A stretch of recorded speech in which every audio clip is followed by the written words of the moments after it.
kan, jadi bosnya tuh tahu mereka suami istri. Nah, namanya si Tatang sebenarnya. Tang, lu sholat tiap hari. Saya juga waktu itu masih muslim. Tang, lu sholat tiap hari. Saya bilang, lu kamu ini lu bukan pak. Gimana kamu sholat? Ya istri saya Cianjur katanya. Oh, jadi Tuhanmu sekarang kamu setarakan, kamu bandingkan dengan batu. Gitu ya, Kece. Kedutaan. Jadi dalilnya orang ke Arab mencium batu Hajar Aswad itu tertulis di dalam rukun Islam yang nomor 5, yaitu wahijul baita manistato'a ilaihi sabila. Itu yang mewajibkan umat Islam datang ke Mekah, dan setelah datang ke Mekah mencium batu sambil mengatakan la baik Allahumma la baik la syarika laka la baik innal hamda wa ni'mata la syarika laka la baik, dan seterusnya. Di sana sambil muter Ka'bah mengatakan, ya Allah, aku datang memenuhi panggilanmu. Ya Allah, aku tidak menyekutukan Engkau. Kenapa kepada batu? Kalau kita tidak meniat menyembah batu, perkataan itu kenapa diucapkannya di depan batu? Coba jelaskan, Zulkifli. Jadi gini, Saudara Keci, terima kasih Anda sudah bertanya kepada saya. Pertanyaan Anda ini sebagai murtadin, kalau memang betul Anda itu adalah murtadin, itu sudah tidak pantas Anda tanyakan. Kenapa? Pertanyaan-pertanyaan seperti ini adalah pertanyaan orang yang asli dari lahir adalah orang Kristen yang tidak tahu apa-apa. Katanya murtadin bisa Quran. Kok yang ditanya hal-hal sepele kayak begini? Artinya kamu tidak tahu. Saya malah curiga kau itu bukan murtadin gitu loh. Pertama, kalau kau murtadin percuma. Karena menurut Paulus, orang yang tidak berkulub itu tidak berguna bagi Yesus. Nah sekarang kalau kau murtadin, artinya kamu sudah tidak berkulub kan? Jadi nanti di akhirat pun kamu nggak bakal diterima oleh Yesus. Karena kamu tidak berkulub. Itu menurut nabimu Paulus. Itu yang pertama. Yang kedua, saya curiga kamu itu bukan murtadin gitu loh. Karena kalau murtadin itu pasti sudah paham bahwa umat Islam itu ke Mekah bukan untuk menyembah kepada batu. Bukan. Walikulli wajhatun huwa muwalliha fastabiqul khairat aynama takunu ya'ti bikumullahu jami'a innallaha ala kulli syai'in qadir. Jadi kalau kamu seorang muslim tadinya, orang yang mengaku Islam tadinya, kemudian murtad, lalu bertanya tentang Hajar Aswad, itu kamu ditertawakan sama umat Islam. Kecuali kamu itu memang kafir dari lahir. Gitu loh. Kamu muslim, kamu Islam, murtad. Begitu murtad, kamu ikut di dalam barisan orang-orang yang buta tentang Quran. Kan kesian kamu. Walikulli wajhatun huwa muwalliha fastabiqul khairat aynama takunu ya'ti bikumullahu jami'a. Masa kamu nggak paham itu? Dan bagi tiap-tiap umat ada kitabnya, ada kiblatnya sendiri yang ia menghadap kepadanya. Ya, itu ada di dalam Al-Quran, dijelasin seperti itu. Dan ini adalah surah yang paling sering dibacakan. ولكل وجهة هو موليها فاستبقوا الخيرات أينما تكونوا يأتي بكم الله جميعا إن الله على كل شيء قدير. Murtadin seumur kamu yang udah bangkok, udah bau tanah, nggak tahu ayat ini, kasihan. Pertama, kamu sudah sunat. Yesus nggak suka orang yang bersunat, kata Paulus.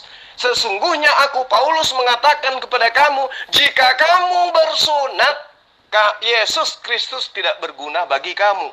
Nah, sekarang kamu udah bersunat.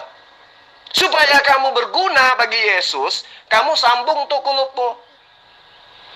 Kalau guru saya yang di Kalimantan bilang, jangan disuruh si Kece sambung pakai kulup sapi, janganlah. Lah, lantas mau kayak mana lagi, Habib? Aku bilang, kulupnya dia udah dimakan cacing. Udah nggak ada. Supaya dia diterima oleh Yesus, maka si Kece ini harus nyambung kulupnya. Nah, supaya gampang pakai daging paha ayam. Cuman saya takutkan 2 bulan kemudian, begitu kamu sudah operasi sambung kulit kulup pakai daging paha ayam, takutnya bulu ayamnya tumbuh di kulup kau itu. Itu loh, Kece. Yang kamu harus pahami itu. Walikulli wajhatun huwa muwalliha fastabiqul khairat aynama takunu ya'ti bikumullahu jami'a. Ayo kita buktikan. Apakah benar Allah mengatakan bahwa tiap-tiap umat ada kiblatnya sendiri? Apakah Al-Quran itu betul firman Allah mengatakan seperti itu?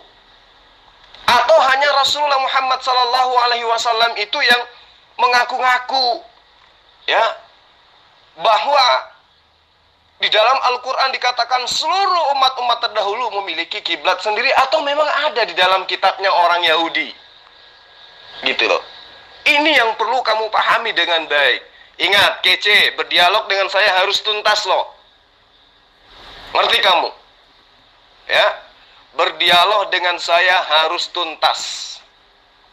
Saya nyatakan dalam kamu, kalau kamu paham tentang kitab yang kamu ambil dari agama orang lain, 2 Raja-Raja 4 ayat 37. Masuklah perempuan itu, lalu tersungkur di depan kaki Elisa, dan sujud menyembah dengan mukanya sampai ke tanah. Kemudian diangkatnya anaknya, lalu keluar. Saya kasih satu dalil lagi, sebagai perbandingan, supaya kamu tahu. Daniel 2 ayat 46. Lalu sujudlah Raja Nebukadnezar serta menyembah Daniel, juga dititahkannya mempersembahkan korban dan bawaan kepadanya. Lihat, di kitab ini jelas, terjemahan baru, nyata kelihatan Daniel disembah, Elisa disembah. Kalau yang kamu anggap sujud kepada hal yang dianggap sebagai orang atau makhluk atau hal-hal yang dihormati, dimuliakan, dianggap sebagai sebuah penghambaan. Ya, kamu harus tahu itu. Lalu kemudian kita masuk ke dalam ranah di mana apa yang dikatakan oleh surah Al-Baqarah tadi itu mutlak benar adanya. Yehezkiel 44 ayat 4. Lalu dibawanya aku melalui pintu gerbang utara ke depan bait suci. Aku melihat sungguh rumah Tuhan penuh kemuliaan Tuhan. Maka aku sujud menyembah. Rumah penuh dengan kemuliaan Tuhan. Artinya rumah penuh dengan roh Tuhan. Lalu aku sujud menyembah. Nah, berarti dia sujud menyembah kepada rumah, gitu maksudnya.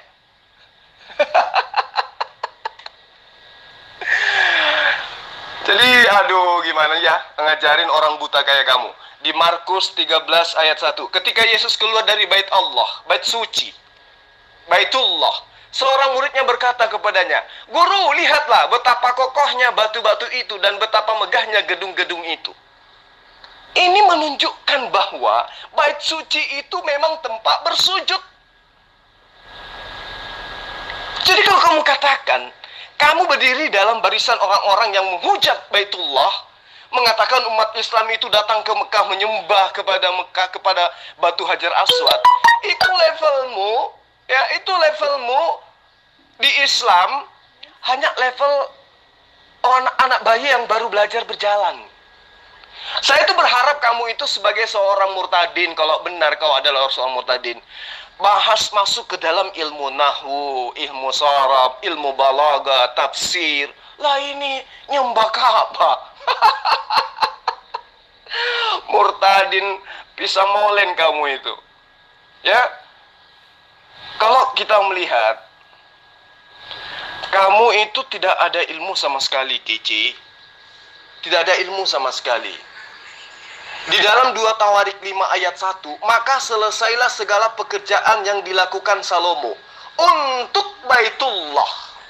Kemudian Salomo memasukkan barang-barang kudus Daud, ayahnya, dan menaruh perak dan juga emas dan barang-barang itu dalam pembendaraan rumah Allah, Baitullah.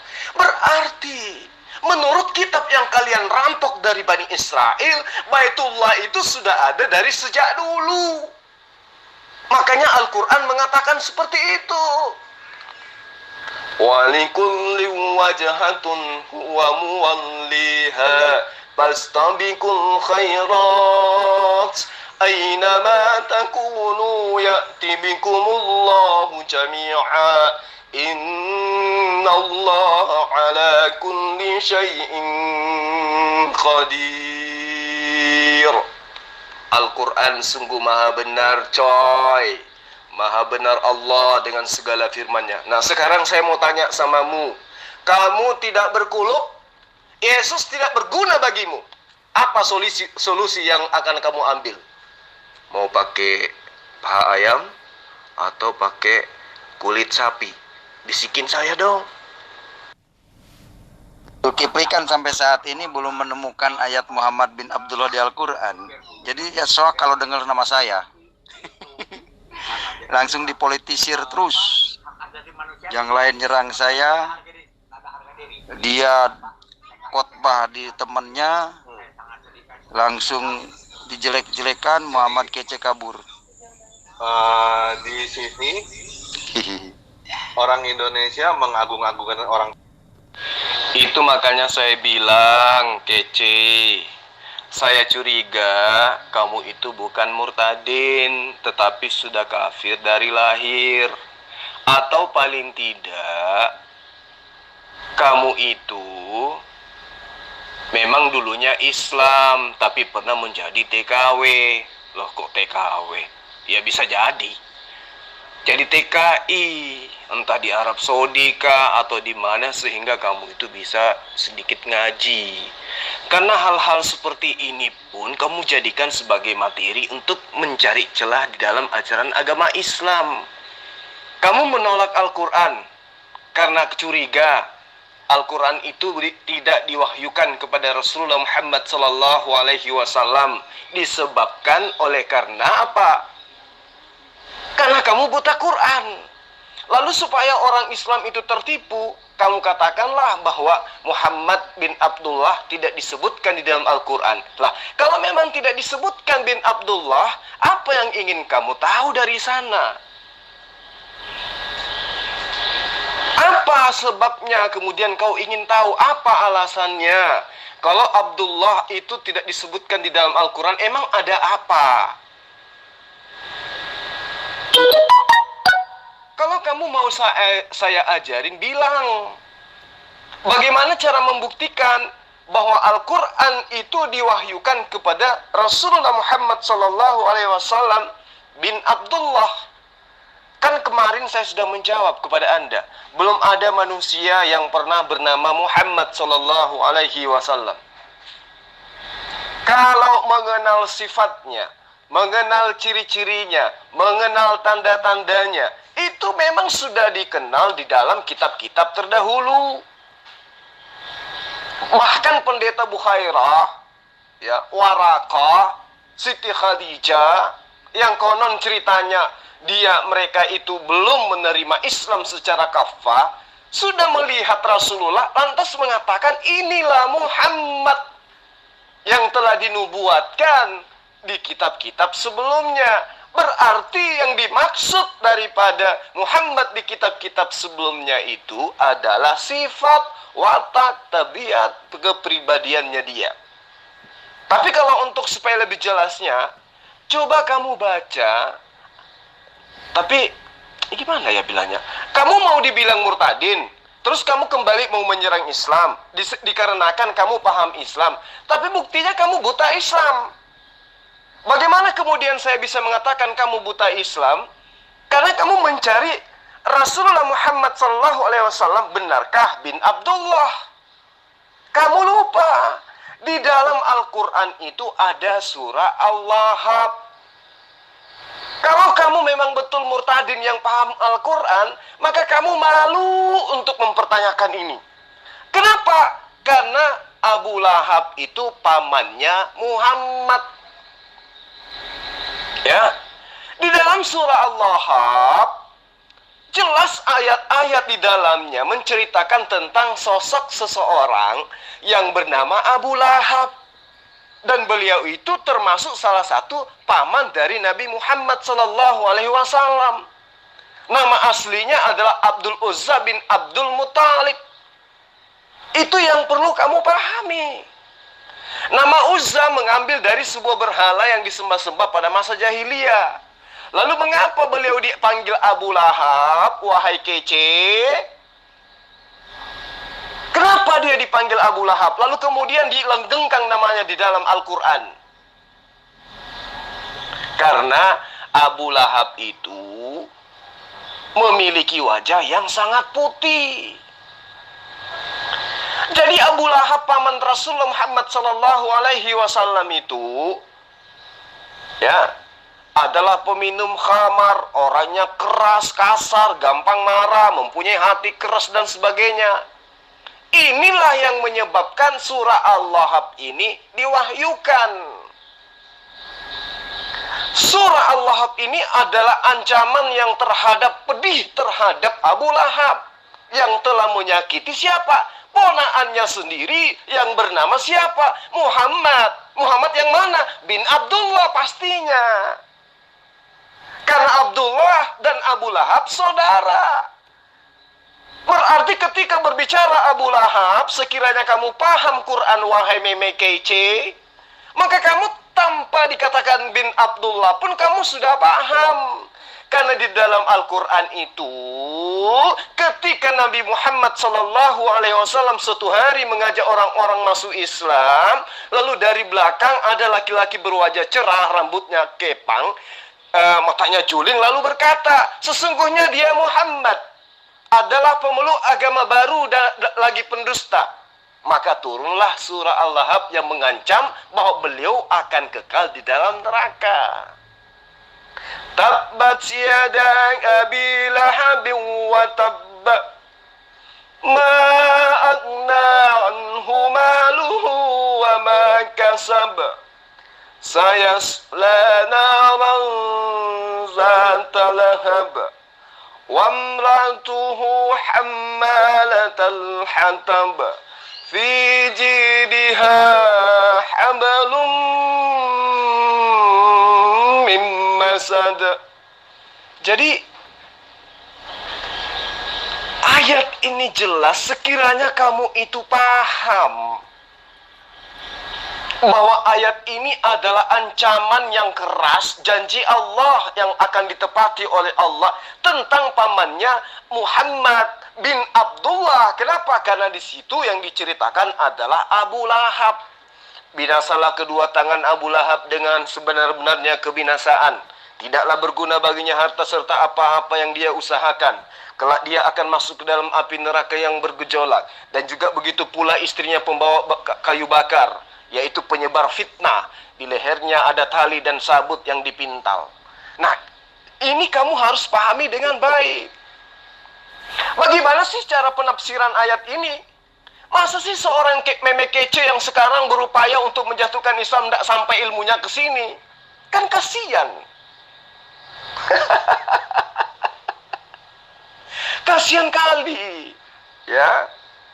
Jadi gimana ya bilangnya? Kalau saya ingin menjelaskan kepada kamu secara terinci, ketika Rasulullah Muhammad SAW itu mengajak Bani Arab, Bani Quraisy kembali kepada jalan yang ditunjukkan oleh Abraham atau Ibrahim, istri Abu Lahab yang memiliki julukan Hammalatal Khatab atau Ummu Jamil, yang nama aslinya adalah Arwah binti Harbin Umayyah, itu teriak kepada suaminya, Abu Lahab, Abah, ponakanmu Muhammad mengatakan kepadaku, kelak aku akan dikalungkan dengan rantai terbuat dari api,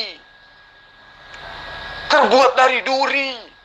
Ponakanmu, siapa ponaan Abu Lahab yang dimaksud? Muhammad. Kenapa dikatakan sebagai ponaan? Karena Abu Lahab dan juga Abu Talib itu serumpun, kekerabatannya ada, jelas bersaudara mereka dengan Abdullah, berarti paman kan. Nah, kalau Abu Lahab diceritakan secara lengkap di dalam Al-Quran, asbabul nuzulnya jelas juga bercerita tentang Ummu Jamil, istrinya Abu Lahab, berarti yang diceritakan di sini adalah Muhammad bin Abdullah. Jadi kamu harus tahu, fi jidiha hablum min masad. Ayat ini menceritakan betapa hinanya Abu Lahab.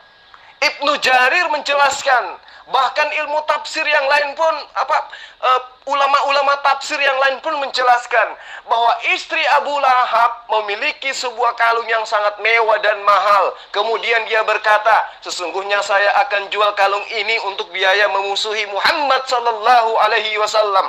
Walau tidak disebut bin Abdullah, tetapi yang diceritakan ini menurut pengakuannya si istri Ummu Jamil ini, bahwa ponaan suaminya Abu Lahab yang dimaksud, yang mengajarkan agama baru. Siapa lagi kalau bukan Muhammad bin Abdullah? Makanya menurut Ibnu Jarir, istri daripada Abu Lahab pernah berkata, sesungguhnya saya akan jual kalung ini untuk biaya memusuhi Muhammad. Maka Allah akan membalasnya dengan tali yang dikalungkan di lehernya dari api neraka. Ya, itu diambil dari kata jid. Ya, pijidiha atau jid, artinya leher. Jadi kalimat ini kalau kamu paham, ini sering digunakan untuk menggambarkan keindahan leher seorang wanita ketika dihiasi dengan kalung. Sedangkan kata masad pada ayat itu artinya tali yang terbuat dari sabut. Tali ini berasal dari pohon yang tumbuh di daerah Arab sana atau daerah Yaman sana gitulah. Jadi asbabul nuzul surah Al-Lahab inilah seharusnya kamu pahami sekiranya kamu itu betul-betul paham Islam. Meme kacau. Tapi karena kamu buta, itu aja kau putar-putar. Mana namanya Muhammad bin Abdullah? Lah, ini artinya kamu sudah membuktikan dirimu itu mu'alaf kaleng kosong yang pales suaranya. Makanya setiap saya nongol, kamu pasti kabur. Alasan Zoom lah, alasan sibuk lah. Kamu nggak pernah duduk tenang. Kenapa? Karena orang tahu, orang macam saya yang banyak berguru, tahu kau itu sopo. Orang buta yang meraba-raba di tengah kegelapan, nggak pernah melihat gajah, baru pegang pantat gajah, dibilangnya inilah gajah. Cium jari, oh ternyata gajah itu harum. Itulah kau, meme kacau. Ya, jelas sekali kok ceritanya. Di dalam Al-Quran tidak disebutkan Muhammad bin Abdullah. Ya, inni rasulullahi ilaikum. Aku ini adalah utusan Allah kepadamu. Siapa yang dimaksud? Muhammad sallallahu alaihi wasallam. Tapi tidak ada bin Abdullahnya. Jadi belum tentu anaknya Abdullah. Iya, itu kalau otakmu nggak ada isinya. Tapi kalau kamu tahu siapa Ummu Jamil, kamu tahu siapa Arwah binti Harbin Umayyah, ya, kalau kamu tahu semua itu, kamu tahu julukan yang diberikan kepadanya Hammalatal Khatab, berarti kamu sudah paham bahwa yang dimaksud daripada Muhammad itu adalah ponaannya Abu Lahab. Berarti berbicara mengenai ponaannya Abu Lahab, berarti anaknya Abdullah. Kalau bercerita tentang anaknya Abdullah, berarti yang dimaksud di situ adalah Muhammad. Nah, kalau sudah begitu berarti lengkap sudah. Muhammad bin Abdullah, ponaan dari Abu Lahab, ponaan dari Ummu Jamil. Ya, yang disebut sebagai Hammalatal Khatab.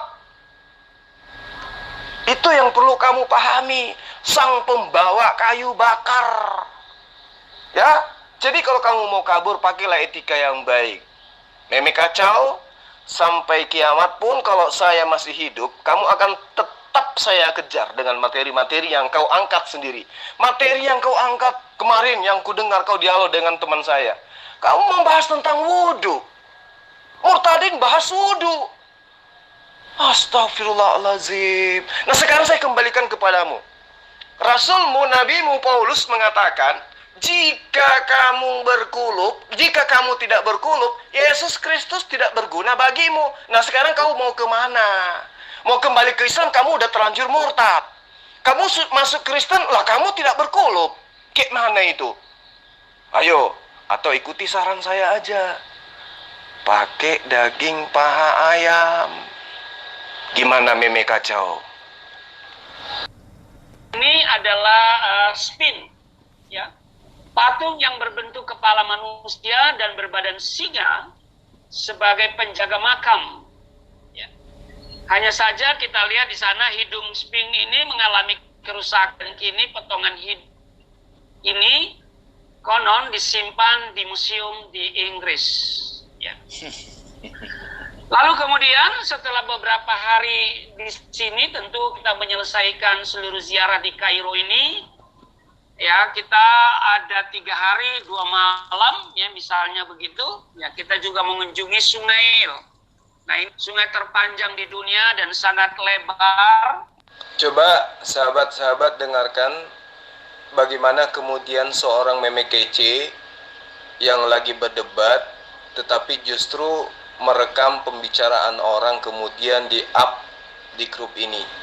Ini menandakan bahwa meme kece lagi histeris karena saya membahas tentang kulubnya yang tidak berguna, disebabkan karena Paulus mengatakan tidak berguna bagi kamu jika kamu disunat, kamu tidak berguna bagi Yesus Kristus kalau kamu sudah disunat. Nah, jadinya kayak gini, meme kece jadi miring sekali. Mengairi setiap jengkal tanah sehingga menjadi negeri padang pasir yang maju subur pada masa Yusuf. Daerah yang... Nah, coba dengarkan para sahabat. Ini saya sedang diajaknya membahas tentang Hajar Aswad. Tapi dia VN, dia rekam, kemudian dia jawab dengan seperti ini. Apakah teman-teman yang ada di luar sana masih mau percaya kepada si meme kece ini? Ya, Mikhail Kosman Cornelius, itu nama aslinya. Dia ini pendusta, pembohong. Ya, dia ini sama dengan Abu Lahab. Ya, oke, saya zoom dulu, selesaikan dulu ya. Tempat ini, gereja Abu Sirga. Nah, kemudian juga ada gereja gantung di sekitar sini, ada gereja gantung.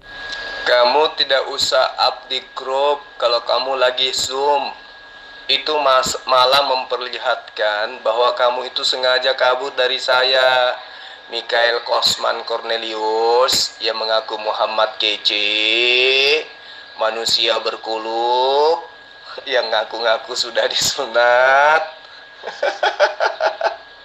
Oh, jadi begini kesimpulannya ya Ustadz Zulkifli ya. Ternyata MCK ini kenapa murtad? Karena sebenarnya ketika dia memang jadi Islam, seandainya ini ya kalau emang benar, berarti dia selama ini nyembah batu gitu ya. Dia nyembah Hajar Aswad. Dapat dari mana itu pelajaran itu?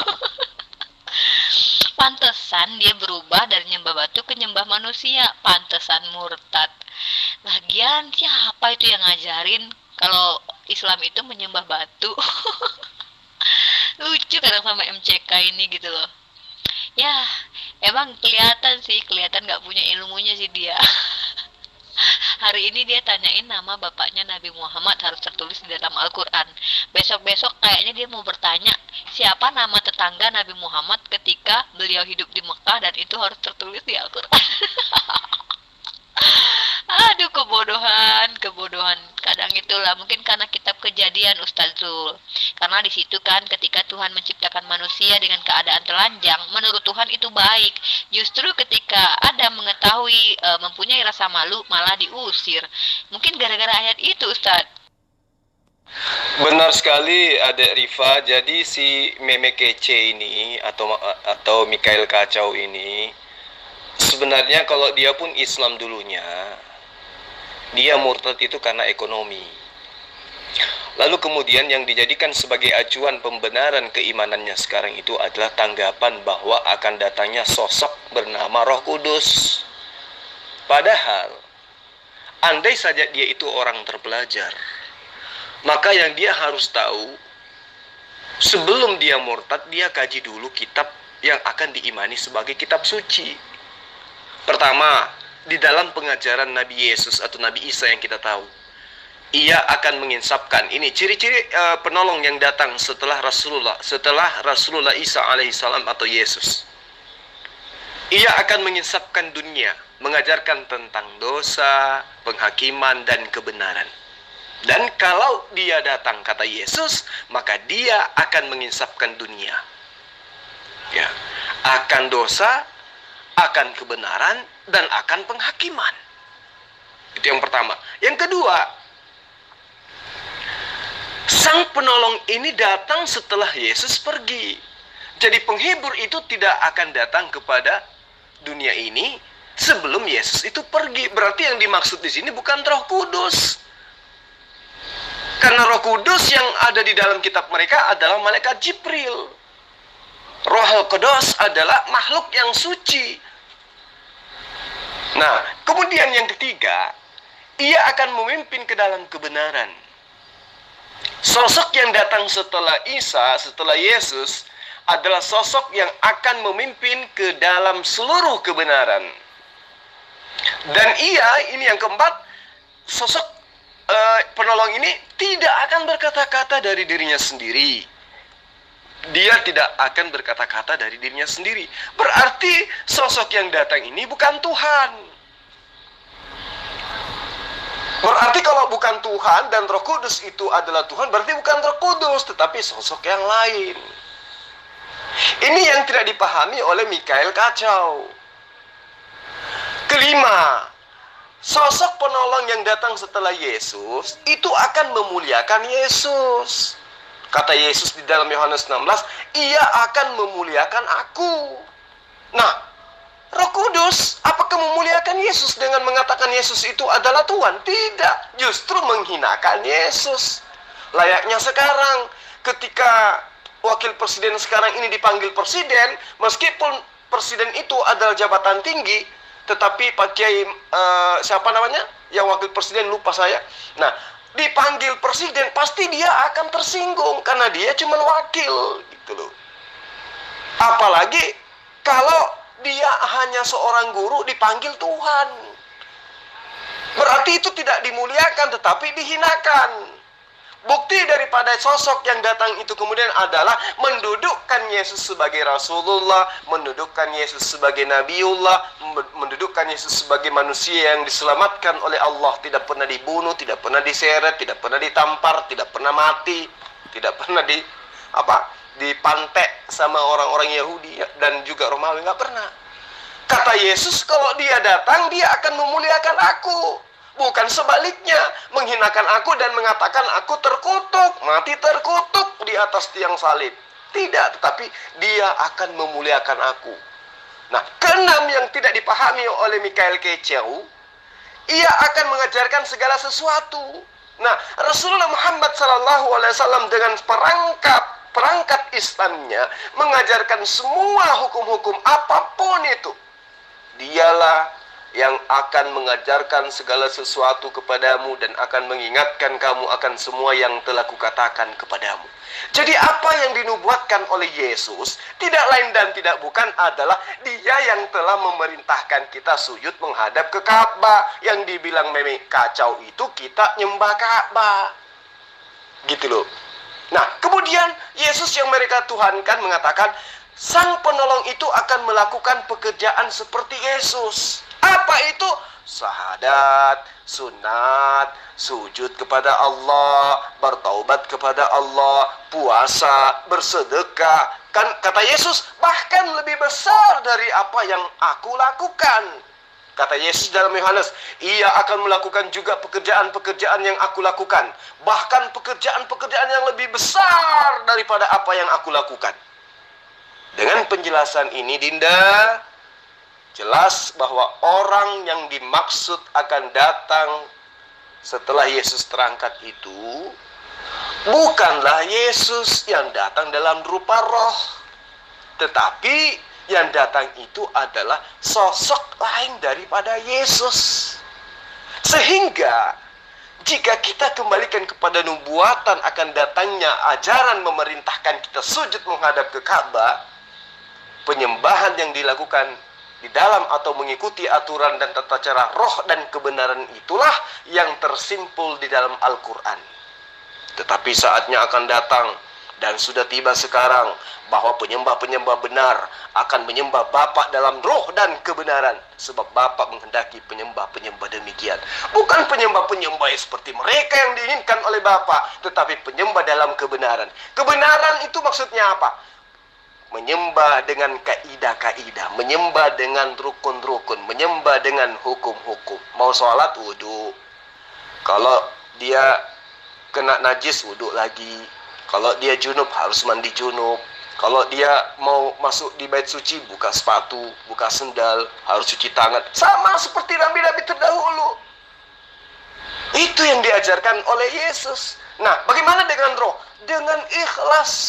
Tidak seperti mereka, tidak seperti orang Samaria, tidak seperti dengan orang-orang yang dimurkai oleh Yesus, ya, yang beribadah karena mau dibilang kalau di Islam harus khusyuk dengan batin, dilaksanakan dengan hukum-hukum yang sudah diatur. Coba kita lihat di dalam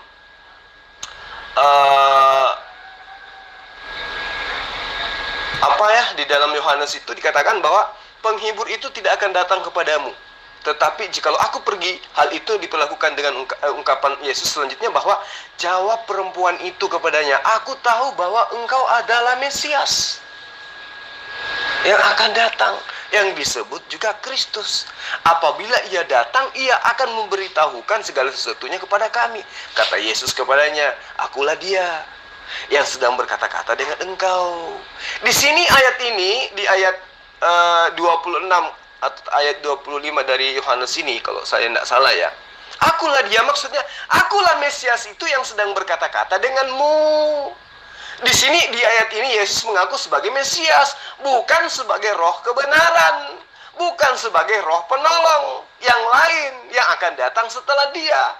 Aku tahu bahwa Mesias akan datang, yang disebut juga Kristus. Apabila ia datang, ia akan memberitakan segala sesuatunya kepada kami. Kata Yesus kepada mereka, akulah dia yang sedang berkata-kata dengan kamu. Dan ini juga dibenarkan di dalam Yohanes 20 ayat 31. Tetapi semua yang tercantum di sini telah dicatat supaya kamu percaya dan kamu tahu bahwa Yesuslah Mesias anak Allah, dan supaya kamu tahu oleh imanmu memperoleh hidup dalam namanya. Nah, pernah juga Yesus bertanya, Adinda, kepada orang-orang ini, murid-muridnya, siapakah aku ini menurut kamu? Petrus menjawab, Mesias dari Allah. Nah, ini jelas semakin membuktikan bahwa Yesus bukanlah roh kebenaran yang datang dalam rupa merpati, tetapi roh kebenaran yang datang kemudian itu adalah Rasulullah Muhammad SAW yang mengajarkan kemudian kelak kita sujud menghadap ke Mekah. Itu yang tidak dipahami oleh murtadin abal-abal si kece ini. Jadi mohon maaf saya berpanjang lebar karena si meme kece membuat saya kesal. Giliran saya datang, kemudian dia masukkan VN-VN yang tidak ada artinya. Saya kira seperti itu, Dinda. Terima kasih atas saran dan tanggapan ilmunya. Loh, pada kemana ini tadi Pak Victor, Pak Lamsen, MCK, pasangan kekasih MCK sama Uti Watimena? Gara-gara ada Ustadz Zulkifli kok pada hilang semua, gimana sih ini? Padahal aku baru mau mantau lagi nih, mau nonton film Sahur Sepuh, kok malah nggak ada, ini gimana sih ya? Ya, saya mundur dari Islam karena saya tahu Hajar Aswad itu batu hitam. Ya, di Yerusalem, Dan batu hitam itu tidak bisa menghilangkan dosa manusia. Batu hitam itu adalah penyembahan orang Arab, Zulkifli. Nah, saya tidak mau ikut-ikutan menyembah berhala batu hitam. Maka saya tinggalkan ajaran itu karena saya pikir menyembah batu hitam itu tidak ada ayatnya di Al-Quran. Hanya melaksanakan rukun Islam nomor 5 saja, yaitu wahijul baita man istata'a ilaihi sabila. Yohanes pasal 19 ayatnya yang ke-40. Hanya melaksanakan rukun Islam nomor 5 dari kitab Safinatun Najah karangan Syekh Nawawi Al-Bantani. Ada yang disebut dengan Garden Talk. Jadi kitab Safinatun Najah karangan Syekh Nawawi Al-Bantani. Setelah saya menyadari bahwa rukun Islam itu terdapatnya di kitab Safinah,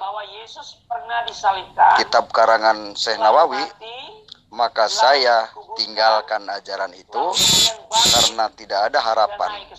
Tidak ada harapan bisa diselamatkan dengan mencium batu Hajar Aswad. Tidak ada harapan kita diselamatkan karena pergi ke Mekah. Tidak ada ayatnya. Itulah yang membuat saya tidak mau lagi mengikuti ajaran-ajaran karangan Syekh Nawawi Al-Bantani. Oke, Jul, saya sudah tahu bahwa Ka'bah itu Hajar Aswad. Sebentar Pak, ini Oh, kamu memang salah kalau kau menjadikan kitab Safinatun Najah itu kedudukannya sama seperti Al-Quran. Itu makanya aku bilang, kalau kau murtadin itu artinya kamu tidak paham Islam, tidak paham Al-Quran. Tidak ada umat Islam yang menyembah Ka'bah. Tidak ada dalilnya di dalam Al-Quran bahwa Tuhan itu adalah Ka'bah. Tidak ada. Nah, sementara kamu meninggalkan ajaran Islam untuk menyelamatkan dirimu. Tetapi kamu ditampar oleh Paulus karena kamu berkulub. Sementara Paulus mengatakan, Yesus Kristus tidak berguna bagi kamu jika kamu tidak berkulub. Nah, sekarang kamu tidak berkulub. Itu gimana ceritanya? Ya, itu derita kamu lah ya. Gimana nanti, apakah saran saya kamu mau ikutin? Kamu operasi, sambung pakai paha ayam, atau sambung dengan kulup kambing, ya terserah kamu lah ya. Kambing kayaknya, atau kulup ayam, atau kulup kucing lah. Yang penting kamu itu, kalau mau selamat dari Yesus, kamu harus berkulup lagi. Sambung pakai kulup. Kalau saya lihatnya sih, saya terawang dari sini, kamu itu cocoknya pakai kulup ini. Kulup monyet, ya, biar keren gitu loh. Nah, sekarang saya ingin mengincilin kamu. Mikael Cornelius, ya, kamu harus paham. Mazmur 5 ayat 8. Tetapi aku berkat kasih setiamu yang besar, aku akan masuk ke dalam rumahmu, sujud menyembah ke arah baitmu yang kudus dengan takut akan engkau. Umat Islam menghadap ke Mekah. Kenapa? Di sana ada Baitullah. Di sana ada rumah kudus yang disebut bait suci di dalam pengajaran para nabi. Apakah hal ini tidak diajarkan oleh Nabi Daud? Diajarkan. Apakah fitnah? Mazmur 5 ayat 8 masih ada di dalam kitab yang kamu ambil dari ajaran agama Samawiyun. Mazmur 138 ayat 2. Aku hendak sujud ke arah baitmu. Umat Islam sedunia ketika dia sujud menghadap ke Baitullah, Bait Allah, Bait suci, bukan berarti dia menyembah Ka'bah, bukan berarti dia menyembah Baitullah. Ya, Yehezkiel 44 ayat 4 yang saya bacakan samamu tadi. Lalu dibawanya aku melalui pintu gerbang utara ke depan bait suci, lalu melihat sungguh rumah Tuhan penuh kemuliaan Tuhan, maka aku sujud menyembah. Apakah sujud menyembah berarti menyembah rumah gitu maksudnya? Itu maksudnya. Jadi kamu itu pemahamanmu sangat rendah, dikarenakan kamu melek akan dunia, takut akan kematian. Daniel 6 ayat 10. Demi didengar Daniel bahwa surat perintah itu telah dibuat, pergilah ke rumahnya. Dalam kamar atasnya ada tingkat-tingkat yang terbuka ke arah Yerusalem. 3 kali sehari ia berlutut berdoa serta memuji Allahnya seperti biasa dilakukannya. Menghadap ke bait suci, menghadap ke Baitullah, menghadap ke bait Allah. Jadi sangat disayangkan kalau kamu murtad hanya gara-gara itu. Berarti levelmu memang level Islam yang hanya Islam KTP. Sekarang kamu mau balik menyerang Islam. Ilmumu nggak ada. Kamu ditampar bolak-balik sama Al-Quran. Kamu diinjak-injak oleh kitab Tanak. Dan kamu disiram air comberan oleh Paulus. Karena kamu tidak berkulub. Kata Paulus, Yesus tidak berguna bagi kamu jika kamu tidak berkulub. Atau kalau kamu susah operasi, ya kamu beli helm. Pakein aja helm si ucokmu itu. Ayo Jul, jawab. Bongkar kita rahasia Ka'bah. Batu hitam. Lanjut. Ya, jangan lama-lama. Ayo. Anda punya dalil apa untuk mempertahankan Hajar Aswad? Mempertahankan Ka'bah. Penyembahan orang Islam. Aduh. Sudahlah. Berhenti kalian sembah batu hitam itu. Markus 14 ayat yang ke-15. Rukun Islam itu tidak ada di Al-Quran. Ya. Sampai sekarang Zulkifli belum bisa menunjukkan ayatnya rukun Islam di Al-Quran. Kalau kamu jadikan Al-Quran itu rujukan untuk pembenaran Islam, berarti kamu percaya bahwa Al-Quran itu firman Allah.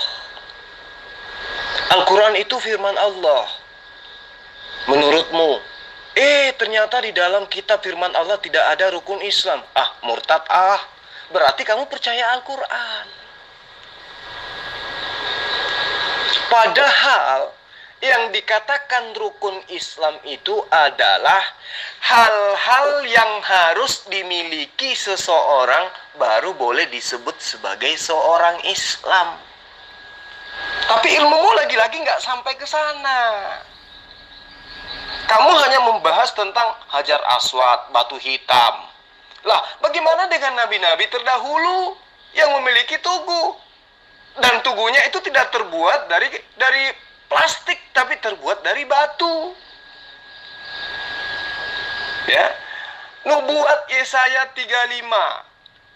Bahwa kota yang ada batu hitamnya itu, Hajar Aswadnya itu tidak diperkenankan dimasuki oleh non-muslim. Tidak boleh dimasuki oleh orang yang haid. Tidak boleh dimasuki oleh orang yang belum tahir atau belum mandi junub.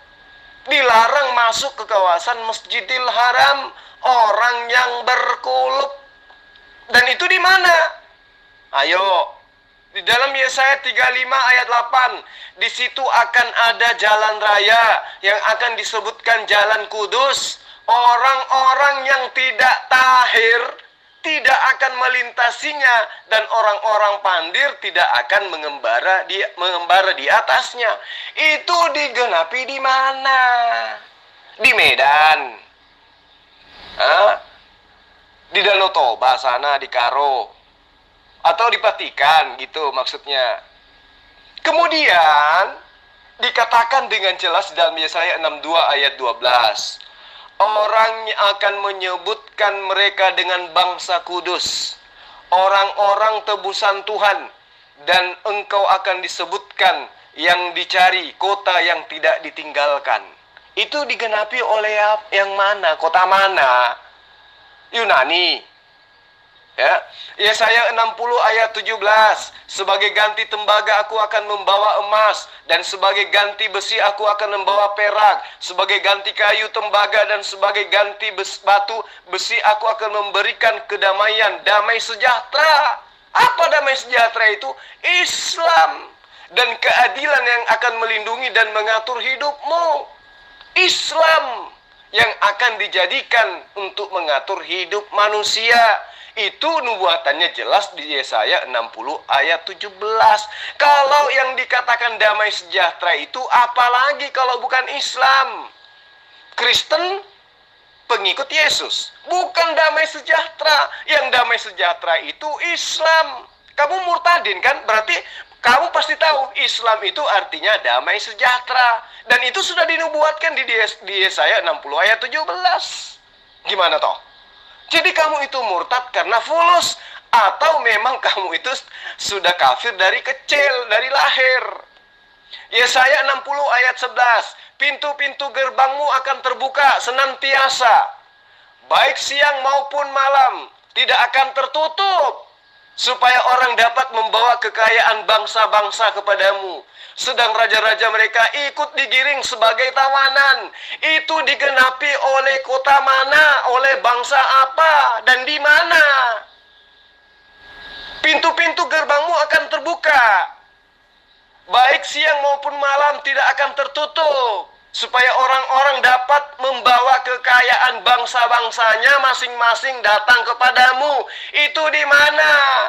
Orang di seluruh dunia ini membawa harta kekayaannya berjuta-juta, beratus juta, mengeluarkan biaya, membayar visa dan seterusnya. Itu dikeluarkan uang-uang semua itu, harta bendanya itu mau menuju kemana? Ke Vatikan. Ayo, itu digenapi siapa? Itu Yesaya 60 ayat 11 itu, pintu-pintu gerbangmu akan terbuka senantiasa. Itu digenapi di mana? Ayo, Mikael Kece. Yuk kamu belajar. Kamu mau belajar? Belajar, minta sama saya. Jangan kamu sombong. Ilmu kamu tidak ada. Yesaya 60:15. Sebagai ganti keadaanmu dahulu yang jahiliyah, tidak pernah dipandang, nggak dianggap bangsa, nggak dianggap umat, dianggap bangsa bebal. Ketika Yunani sudah hebat, ketika Romawi sudah hebat, ketika Mesir sudah hebat, dan semua sudah hebat, kamu, ya, keadaanmu jahiliyah, keadaanmu bebal. Dinubuatkan di Yesaya 60:15, sebagai ganti keadaanmu dahulu ketika engkau ditinggalkan, dibenci dan tidak disinggahi oleh seorang pun. Ada saatnya aku akan membuat engkau menjadi kebanggaan abadi, menjadi kegirangan turun-temurun dari anak keturunanmu. Itu di mana? Di Vatikan, di Israel. Wilayah mana itu? Aku akan membuat engkau menjadi kebanggaan abadi. Sudah 1441 tahun Mekah menjadi kegirangan abadi, menjadi kegirangan turun-temurun. Ayo, itu dinubuatkan untuk siapa?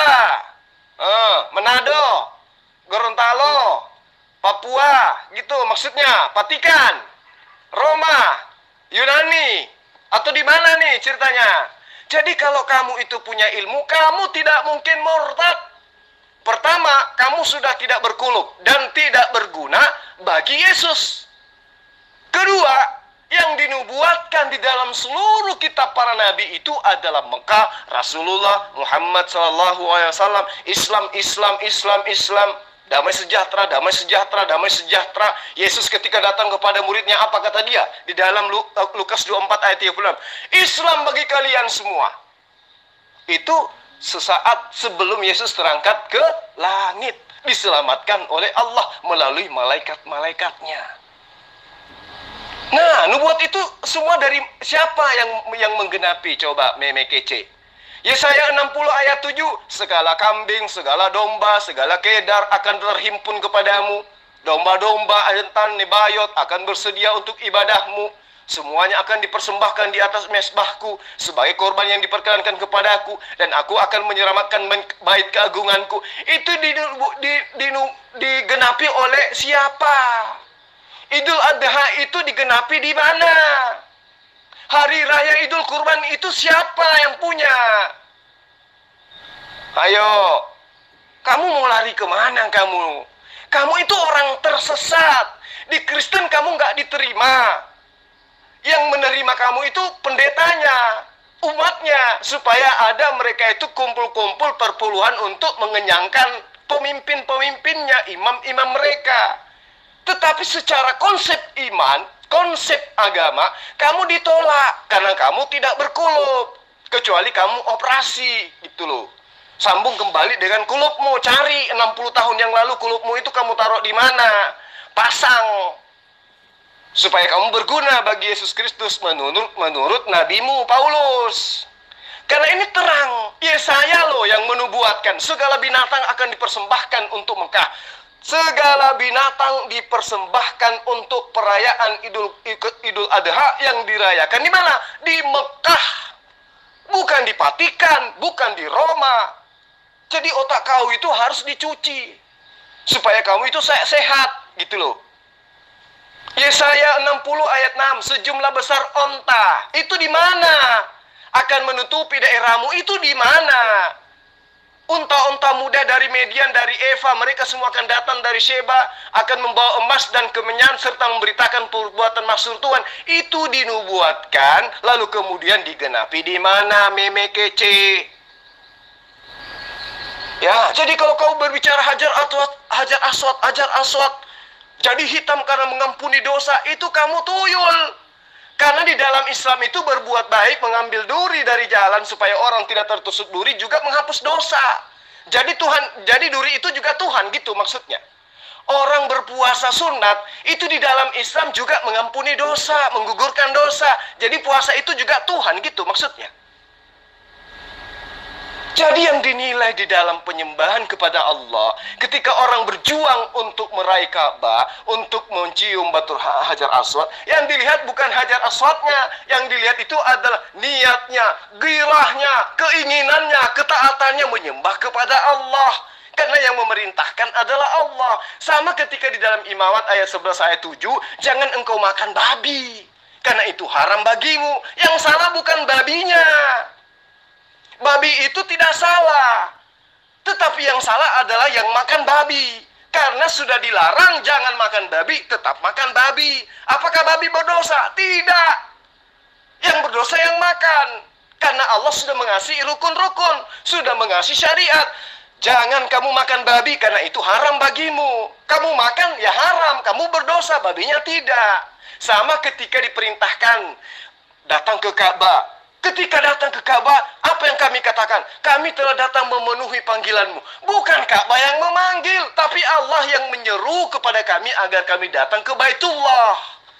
Dan itu sudah dinubuatkan. Orang akan berbondong-bondong datang kepadamu. Orang yang tidak disunat tidak akan melintasimu. Orang yang tidak mandi junub tidak akan melintasimu. Itu di mana? Di Mekah, meme kece. Di Mekah. Bukan di Vatikan. Jadi kalau kau murtad karena hanya hal-hal batu hajar aswad, hanya karena tidak ada rukun iman, rukun Islam di Al-Quran, itu kamu namanya tuyul. Orang yang paling bodoh yang pernah saya temui itu kamu. Kenapa? Sebodoh-bodohnya kafir, mereka memang sudah lahir dari kafir. Dia tidak pernah merasakan indahnya beragama Islam. Wajar kalau susah untuk menemukan hidayah. Lah kamu sudah pernah dapat hidayah, tapi kamu kufur kepada Allah. Itulah manusia yang sebodoh-bodohnya manusia. Kamu lebih pantas jadi tokek daripada jadi manusia. Tokek itu tidak menyembah tokek. Babi tidak menyembah babi. Lah kamu manusia nyembah manusia. Berarti babi lebih berharga daripada kamu. Gitu loh, meme kece. Jadi kalau kamu ingin belajar sama saya, yuk mari belajar. Mau belajar tentang apa? Silakan bertanya. Kamu jangan sok tahu, karena ilmumu nggak ada. Terbukti dari pertanyaan-pertanyaanmu yang kamu angkat setiap kita berdebat, tentang hajar aswad, tentang sunat, tentang wudhu, apalagi tentang rukun Islam. Itu kamu anggap dirimu pintar Islam, pintar Al-Quran, itu. Kalau kamu pintar Islam itu, pintar Islam, menguasai Islam, kamu itu kudu wajib bertanya. Kenapa bukan dhammatain? Kenapa harus fathatain? Kenapa kalau nun mati ketemu dengan dhamma? Kenapa kalau fathatain ketemu dengan nun? Kenapa kalau nun mati bertemu dengan fathah? Jadinya seperti ini, jadinya seperti ini. Itu baru kamu dibilang murtadin. Lah kalau kamu cuman bilang hajar aswad, itu kamu cuma membaca link Fight Freedom Indonesia milik Duladi Samarinda. Jadi kamu itu orang bodoh yang paling bodoh. Mohon maaf saya harus katakan itu, karena kamu ngaku murtadin. Ya, saya paling demen sama murtadin. Kalau yang kufur dari lahir wajar lah. Kita tinggal incilin mereka pelan-pelan. Tapi yang sudah ngaku namanya Muhammad, pakai kopiah, pakai haji lagi, padahal cuma mantan TKI, bisa ngaji sedikit ngaku murtadin, ngaku paham Islam, kemudian nyerang Islam, apa yang ditanya? Aku keluar Islam karena aku tidak mau menyembah batu hajar aswad. Oh, jadi selama kamu Islam selama ini kamu nyembah batu gitu? Betapa bodohnya kau. Mana ada umat Islam nyembah batu? Nyembah manusia aja kagak, apalagi nyembah batu. Dasar kamu. Jadi gini loh, meme kece, ya. Mohon maaf saudaraku kalau saya agak ngegas sedikit. Karena kamu itu apa ya bilangnya? Saya ingin kamu itu terselamatkan. Karena itulah kamu hayo kembali belajar agama Islam. Boleh nanya kepada saya kalau ada yang kamu nggak tahu. Tapi bertanyanya jangan seakan-akan kamu itu lebih tahu dari saya. Paham? Ya, nubuatan-nubuatan jelas dalam kitab yang kamu ambil dari agama lain aja, kamu nggak tahu kalau itu semuanya dinubuatkan tentang hari haji, tentang Idul Adha, tentang Ka'bah, tentang Mekah dan lain-lain seterusnya. Kan kasihan kamu itu. Ya, kasihan. Kamu tidak tahu kalau di dalam di dalam kitabnya orang-orang nabi-nabi terdahulu itu sudah dinubuatkan tentang adanya nama Islam. Aku akan memberikan Islam dan keadilan yang akan melindungi dan mengatur hidupmu. Apa itu? Rukun-rukun Islam. Di mana dituangkan itu? Yesaya 60 ayat 17. Islam sudah dinubuatkan. Akan datang sosok agama. Akan datang sebuah konsep ajaran. Yang mana ajaran itu akan menuntun kamu dengan damai sejahtera dan keadilan yang akan melindungi dan mengatur hidupmu. Islam apakah mengatur hidup? Ngatur hidup. Sejak dari bangun tidur sampai tidur kembali diatur dalam Islam. Itu dinubuatkan di dalam Yesaya 60 ayat 17. Jadi kamu kudu wajib kembali belajar dari nol. Kamu jadi murid saya aja gimana? Mana kamu jadi murid saya, meme kece? Kemana Zulkifli Abbas nih? Lama banget. Saya nunggu sudah dari tadi. Katanya mau bahas Ka'bah. Meme kece, di atas kamu menanyakan tentang rukun haji, rukun Islam di dalam Al-Quran. Pertama, syahadat. Itu dituangkan di dalam Al-Quran surah Al-Hujurat ayat 15. Mengerjakan sholat. Itu jelas di dalam Al-Quran surah Al-Baqarah ayat 45. Lalu kemudian mengenai rukun yang ketiga, puasa. Itu jelas di Al-Baqarah ayat 183. Rukun yang keempat, bayar zakat. Itu diterangkan di dalam Al-Quran surah Ali Imran ayat 180. Lalu kemudian berhaji. Rukun kelima dituangkan di mana? Di dalam Al-Quran surah Ali Imran ayat 97 dan seterusnya. Jadi kamu itu murtad karena kamu buta Islam. Kamu itu hanya membodoh-bodohi orang Kristen supaya kamu dapat perpuluhan. Kamu nggak tahu apa-apa tentang Islam. Saya ragu kamu itu murtadin. Ragu saya. Ya, kenapa saya katakan kalau kamu itu terpelajar, berarti kamu itu mempelajari Quran. Tapi kok yang kamu tanya tentang rukun Islam di dalam Al-Quran? Padahal jelas sekali dalam Al-Quran. Di dalam Al-Quran itu jelas, ya, bahwa di dalam Al-Quran itu mengenai sholat, mengenai zakat, mengenai puasa, mengenai syahadat, mengenai haji, lengkap. Bahkan hadis-hadis sahihnya pun lengkap. Rasulullah bersabda, sesungguhnya batas antara seseorang dengan syirik dan orang kufur itu adalah sholat. Itu yang perlu kamu pahami. Jadi kenapa saya agak lama VN-nya? Karena saya sedang mengajarin kamu. Kamu bahaya. Kamu bisa memurtadkan muslim-muslim yang awam, yang tidak tahu tentang Al-Quran dan buta tentang kitab-kitab mitologimu. Makanya lama saya harus menjelaskan supaya Islam sedunia yang awam dengarkan, menyaksikan bahwa Mikhail Cornelius KC itu bukan murtadin kelas, tapi murtadin anak TK atau kufur dari lahir. Dan kalaupun dia murtadin di usia senja, berarti ketika dia Islam dia sudah tidak berkulub lagi. Nah, percuma dia murtad masuk Kristen. Kenapa? Karena Nabi Kristen yang dirasulkan bernama Paulus itu mengatakan, aku Paulus mengatakan kepadamu, jikalau engkau tidak berkulub, maka Yesus Kristus tidak berguna bagimu. Jadi kalau Yesus Kristus itu juru selamat, dia itu adalah jalan, dia itu adalah memberi hidup kekal dan lain-lain, tidak berguna itu sama sekali sama kamu, Cornelius, karena kamu tidak berkulub kecuali kamu sambung gitu. Jadi nanti kalau Idul Kurban, kamu ikutlah di tetangga, kamu cari yang mana yang sesuai dengan kulubmu, ambil, keringkan, awetkan, jemur, goreng kalau perlu, kasih bumbu, baru kamu sambung, biar kamu diterima oleh Tuhanmu, gitu loh.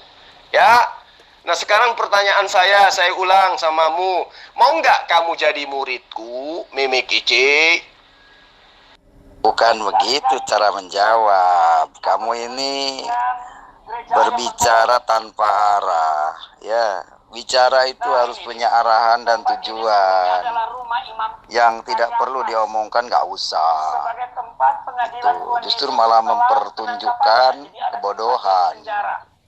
Makanya saya bilang, Ripa, tunjukkan ayat. Kalau mau ditanya ayat, tunjukkan ayat. Justru kamu yang tidak punya arah, Meme Kece. Paulus mengatakan, kamu tidak akan berguna, Yesus Kristus tidak akan berguna bagimu jika kamu tidak berkulub. Ayo, Galatia 5 ayat 7. Aku Paulus mengatakan kepadamu, Mekece, ya, jika kamu disunat, Kristus tidak akan berguna bagimu. Gimana itu? Sementara kamu sudah sunat. Galatia 2 ayat 2. Sesungguhnya aku Paulus berkata kepadamu, jika kamu sunat, kamu tidak akan mendapatkan keselamatan dari Yesus. Gimana toh? Jadi percuma aja kamu murtad. Kasihan kali kau. Kemana ini Zulkifli menghilang? Zulkifli Abbas sudah kabur. Tanpa pamit nih. Kemana nih Zulkifli Abbas? Takut dibahas Ka'bah ya. Batu hitam nih Kak, dia bahas takut ya. Aduh, teter nih Zulkifli Abbas. Menghilang nih, udah lama. Kemana dia? Nah, di Jericho ini kita akan Tadi saya telat melayani karena sedang Zoom. yang di Ya, dengan Zoom dengan teman. Nah, sekarang Zulkifli mana nih? Lanjut membahas batu hitam Ka'bah. Ayo. tapi tubuhnya pendek dan Aku ada di sini kawan dari tadi, tapi kamu nggak pernah mau buka VN saya. Kenapa? Kamu ketakutan. Padahal tujuan saya itu untuk mengejar kamu agar kamu itu terselamatkan. Jangan kamu malah menjadi penyesat.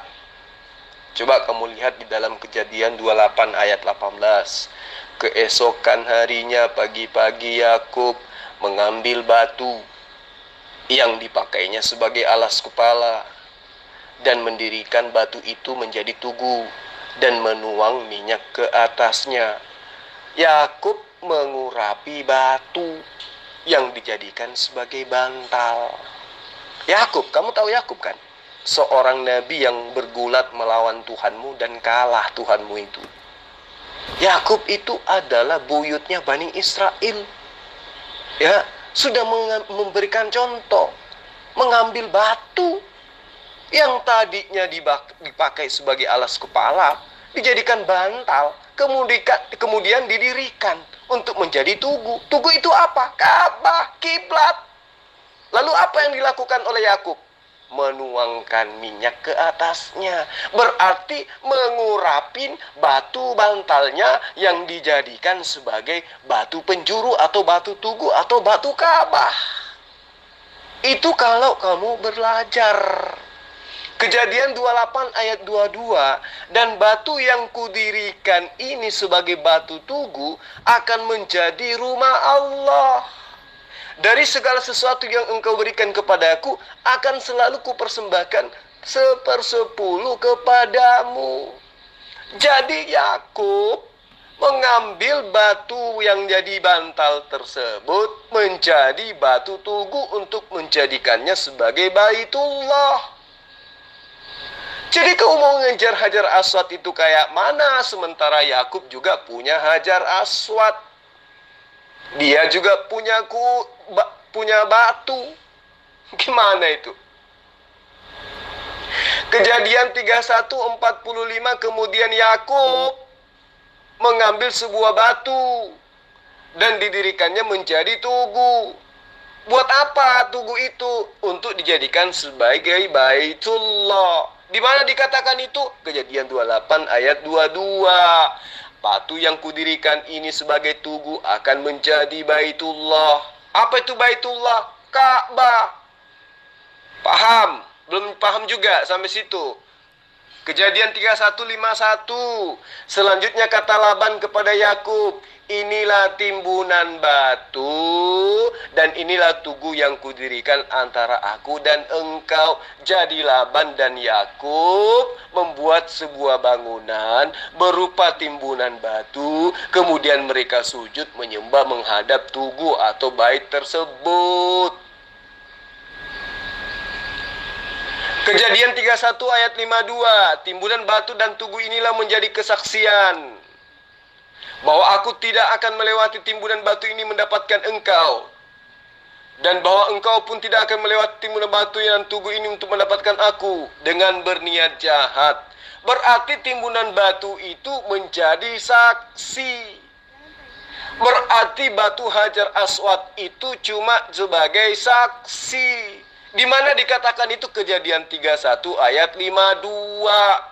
Kalau saya bahas Al-Quran, sudah pasti kamu tidak percaya. Nah, ini saya membahas tentang kitab yang kalian rampok dari agama Yahudi, mengajarkan tentang adanya persaksian dari batu. Kejadian 35 ayat 14, kemudian Yakub mendirikan tugu di tempat itu, yakni tugu batu. Dia mempersembahkan korban curahan dan menuangkan minyak di atasnya. Berarti Yakub sudah memberikan jalan untuk menuju kepada pengajaran Allah yang sempurna berupa Islam. Nah, penyembahan terhadap manusia bernama Yesus itu dicontohkan di dalam kitabnya siapa? Dinubuatkan oleh Yakub di mana? Kalian menganggap Allah Abraham, Allah Ishak, Allah Yakub. Tapi apa yang mereka ajarkan terhadap Kristen? Abraham ngajarin sunat. Kristen ngajarin apa? Kulub. Ishak ngajarin apa? Sujud menghadap Baitullah. Kristen lakukan apa? Konser di gereja. Yakub ajarkan apa? Mendirikan Hajar Aswad, mendirikan batu tugu, mengurapi batu, lalu kemudian mencurahkan korban di atasnya. Itu Yakub contohkan. Bagaimana dengan Kristen? Mengambil Tuhan, lalu dibunuh, dicurahkan darahnya, bahkan diminum darahnya, dimakan dagingnya, menjadi umat kanibal. Jadi, meme kece, ini penawaran yang ketiga. Mau tidak kamu menjadi muridku? Oh, Zulkifli udah kabur, nggak berani membahas Ka'bah. Wah, payah. Nggak berani membahas Ka'bah. Cium batu. Udah nggak berani Zulkifli menghadapi Muhammad kece. Ditanya Ka'bah, soalnya belum pernah ke Ka'bah dia. Yang kedua, tempat Bakal ditanya oleh Muhammad kece, dalilnya mana? Kamu bilang aku kabur, padahal semua VN ku tidak ada yang kamu buka. Kamu takut mendengarkan VN ku, meme kece. Kamu monolog, kamu bicara sendiri. VN ku itu sudah jelas. Tetapi apakah kemudian saya putus asa? Tidak. Saya akan tetap menjawab semua apa yang kamu pertanyakan. Meskipun kamu budak, kamu pura-pura buta dan tuli dan bisu. Untuk apa? Untuk supaya mencerahkan seluruh umat Islam yang ada di luar sana. Supaya dia tahu siapa meme kece di hadapan umat Islam yang paham Bible, paham Gospel, paham Al-Quran. Oke? Ayo, kita mengambil sampel dari kitab yang kamu ambil dari kitabnya agama lain. Misalnya di Yosua 5 ayat 14. Bukan tetap akulah panglima bala tentara Tuhan. Sekarang aku datang. Lalu sujudlah Yosua dengan mukanya ke tanah menyembah dan berkata kepadanya, apakah yang akan dikatakan Tuanku kepada hambanya ini? Yosua sujud menghadap batu tugu. 1 Samuel 1 ayat 19. Keesokan hari bangunlah mereka itu pagi-pagi atau sholat subuh, lalu sujud menyembah di hadapan Tuhan. Nah, di hadapan Tuhan itu maksudnya di hadapan bait suci. Apakah di dalam bait suci itu ada Tuhan? Tidak. Tetapi sujud menghadap Baitullah, bait suci, bait tugu. Tetapi yang disembah itu Allah. Dia yang tidak terlihat dan tidak terdengar. Dan dia bukan makhluk, makanya tidak bisa dilihat. Tetapi ada. Nah, untuk membuktikan bahwa kita itu menyerahkan diri kepadanya, kita sujud sesuai dengan apa yang diperintahkan oleh dia. Kejadian 19 ayat 1. Kedua malaikat itu tiba di Sodom pada waktu petang. Lot sedang duduk di pintu gerbang Sodom. Dan ketika melihat mereka, bangunlah ia menyongsong mereka. Lalu sujud dengan mukanya sampai ke tanah. Sujud sampai ke tanah. Bagaimana dengan Nabi Harun? Bilangan 20 ayat 6. Maka pergilah Musa dan Harun dari umat itu ke pintu kemah. Lalu di kemah pertemuan maksud saya. Lalu sujud artinya Baitullah, tetapi yang dibuat untuk sementara. Kemudian tampaklah kemuliaan Tuhan kepada mereka. Apakah di dalam kemah Tuhan itu, kemah pertemuan itu ada Tuhan? Kenapa dia sujud? Enggak ada. Tetapi dia sujud kepada Allah yang ada di langit. Cara ibadah Daud, Mazmur 138 yang saya bacakan kepadamu. Aku hendak sujud menghadap ke baitmu, menghadap ke rumahmu, menghadap ke Ka'bahmu, menghadap ke Baitullah yang kudus dan memuji namamu, oleh karena kasihmu dan oleh karena setiamu, sebab kau buat namamu dan janjimu melebihi segala sesuatu. Sujud menghadap Baitullah, sujud menghadap Ka'bah. Bagaimana dengan Esra?